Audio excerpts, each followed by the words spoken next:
B-2 spirit bomber दुनिया का ऐसा जहाज है जिसे चाहकर भी कोई मिसाइल तबाह नहीं कर सकती। देखने में बेशक ये एक फुटबॉल फील्ड जितना बड़ा लगता है, लेकिन दुश्मन के राडार पर ये सिर्फ और सिर्फ एक मक्खी जितना नजर आता है। चाहे कितना ही कॉम्प्लेक्स राडार नेटवर्क क्यों न हो, B-2 स्पिरिट बॉम्बर के लिए इसे चकमा देना बाएं हाथ का खेल है। अरब डॉलर की लागत से तैयार किया गया, ये आज तक बनाया गया दुनिया का सबसे महंगा जहाज है। दूसरे जेट्स के मुकाबले में न सिर्फ खामोश, बल्कि ये हीट सीकिंग मिसाइल्स के साथ साथ इंफ्रारेड गाइडेड मिसाइल्स को भी आसानी से धोखा दे सकता है। एक ऐसा जहाज जो चाहे तो दुनिया का नक्शा ही बदल सकता है। लेकिन सोचने वाली बात यह है कि एक 52 मीटर चौड़ा जहाज आखिर रडार्स पर क्यों डिटेक्ट नहीं होता? इसमें ऐसी कौन सी साइंस है जिसे अमेरिका पिछले 37 साल से छुपा रहा है? एसटीवी की वीडियोस में एक बार फिर से खुशामदीद। नाजरीन, इस B-2 बॉम्बर को बनाने के पीछे एक ऐसा वाकया है जिसने दुनिया भर में अमेरिका का सर शर्म से झुका दिया था। 1 मई 1960 पाकिस्तान में पेशावर एयरबेस से अमेरिका का Lockheed U-2 aircraft take off करता है। ये CIA के एक सीक्रेट मिशन पर सोवियत यूनियन की जासूसी करने जा रहा था। ये कोल्ड वॉर का दौर था, जब अमेरिका और सोवियत यूनियन दोनों अपनी टेक्नोलॉजी के जरिए एक दूसरे को नीचा दिखाने की कोशिश कर रहे थे।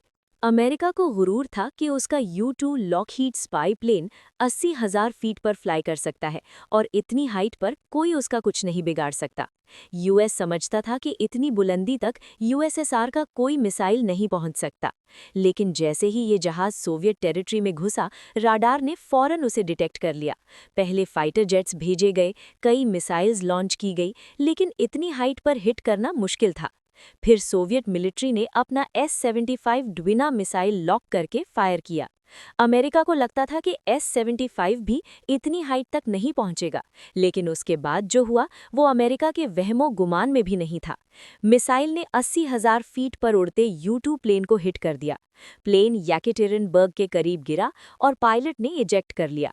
शुरू में अमेरिका ने कहा कि ये नासा का वेदर रिसर्च प्लेन था, लेकिन जब सोवियत यूनियन ने कैप्चर्ड पायलट और सर्वेलेंस इक्विपमेंट दुनिया के सामने रखा तो अमेरिका की बदनामी हुई। इस वाकया के बाद सोवियत यूनियन ने अपना एयर डिफेंस मजबूत किया और अमेरिका ने स्टेल्थ टेक्नोलॉजी पर काम शुरू किया। उस वक्त अमेरिका के पास B-52 बॉम्बर्स थे, लेकिन अब ये क्लियर हो गया था कि रशियन टेरिटरी में दाखिल होने से पहले ही गिरा दिए जाएंगे। 1976 तक USSR ने ऐसे सरफेस टू एयर मिसाइल्स बना लिए जो 100 किलोमीटर दूर तक एयरक्राफ्ट को गिरा सकते थे, जिनमें S-300 भी शामिल था। इसी बैकग्राउंड में अमेरिका ने 1978 में advance technology bomber program launch किया। मकसद था एक ऐसा बॉम्बर बनाना जो राडार्स के सामने इनविजिबल होकर बॉम्ब गिराकर वापस आ जाए। इसी मिशन को B-2 बॉम्बर ने पूरा किया। इसकी पहली फ्लाइट 1989 में हुई और दुनिया को 1997 में दिखाया गया। B-2 की सबसे बड़ी खासियत इसका स्टेल्थ डिज़ाइन है। इस एयरक्राफ्ट का हर कोना ऐसे डिज़ाइन किया गया है कि राडार सिग्नल्स टकराकर वापस राडार तक न पहुंचे। इसीलिए इसमें टेल नहीं रखी गई। जिगजैग शेप सिग्नल्स को ऑपोजिट डायरेक्शन में रिफ्लेक्ट करती है। इस पर एक सीक्रेट स्टेल्थ कोटिंग भी होती है जो राडार सिग्नल्स को अब्जॉर्ब करती है। इसका राडार क्रॉस सेक्शन सिर्फ 0.0001 स्क्वायर मीटर है, यानी राडार पर सिर्फ एक मक्खी जितना। स्टेल्थ टेक्नोलॉजी के साथ साथ इसका low heat signature infrared missiles को भी धोखा देता है। इंजन्स बॉडी के अंदर छुपे होते हैं और हीट को ठंडी हवा के साथ मिक्स किया जाता है। ये 15,000 मीटर तक फ्लाई कर सकता है और फुल टैंक में 11,000 किलोमीटर ट्रैवल करता है। Electronic counter measures system enemy radar की फ्रीक्वेंसी डिटेक्ट करके फेक सिग्नल्स भेजता है। राडार पर मल्टीपल फेक लोकेशंस नजर आती हैं, जबकि असली प्लेन एक ही जगह होता है। बॉडी कार्बन ग्राफाइट कॉम्पोजिट से बनी होती है। ये 18,000 kg पेलोड कैरी कर सकता है। GPS guided bombs, nuclear bombs और स्टेल्थ क्रूज मिसाइल्स तक। अफगानिस्तान वॉर में ये मिजौरी एयरबेस से उठा, 9,500 किलोमीटर ट्रैवल किया, बॉम्बिंग की और वापस आ गया। 45 घंटे लगातार flight. 1999 operation allied force, 2003 Iraq freedom और 2011 लिबिया ऑपरेशंस में भी इस्तेमाल हुआ।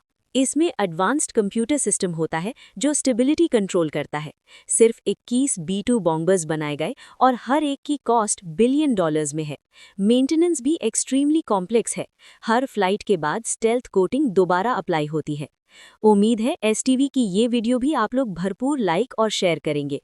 आप लोगों के प्यार भरे कमेंट्स का बहुत शुक्रिया। मिलते हैं अगली शानदार वीडियो में।